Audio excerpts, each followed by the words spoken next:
যারা জাতীয় নির্বাচন চায়নি সেই তারা এখন স্থানীয় নির্বাচন নিয়ে তড়িঘড়ি করছে।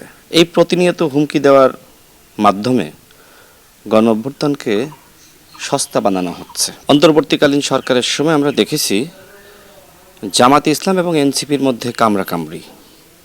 পরবর্তীতে তারা ক্ষমতার স্বার্থে এক হয়েছে এবং একসাথে এখন বিএনপির বিরুদ্ধে চক্রান্ত করছে।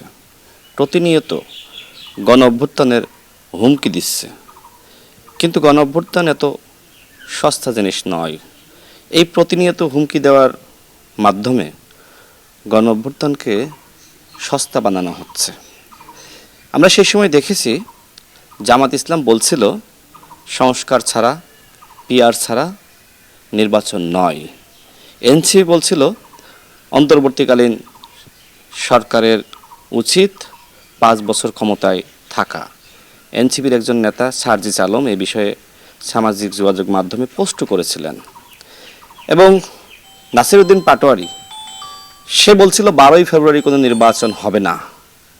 যারা জাতীয় নির্বাচন চায়নি সেই তারা এখন স্থানীয় নির্বাচন নিয়ে তড়িঘড়ি করছে। এর উদ্দেশ্য কি? আর আমার প্রশ্ন হলো, সে সময় জাতীয় নির্বাচন আপনারা কেন চাননি? তাহলে অন্তর্বর্তীকালীন সরকারের কাছ থেকে আপনারা কি কি সুবিধা পেতেন?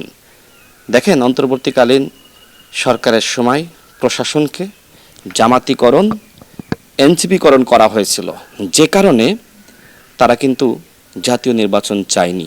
এখন যেহেতু জাতীয় নির্বাচনের মাধ্যমে বিএনপি ক্ষমতায় এসেছে, সুতরাং স্থানীয় প্রশাসনে ভাগ বাটোয়ারা বসানোর জন্য দ্রুত নির্বাচন চাচ্ছে। যারা জাতীয় নির্বাচন চায়নি তারা কোন লজ্জায় দ্রুত সময়ের মধ্যে স্থানীয় নির্বাচন চায়?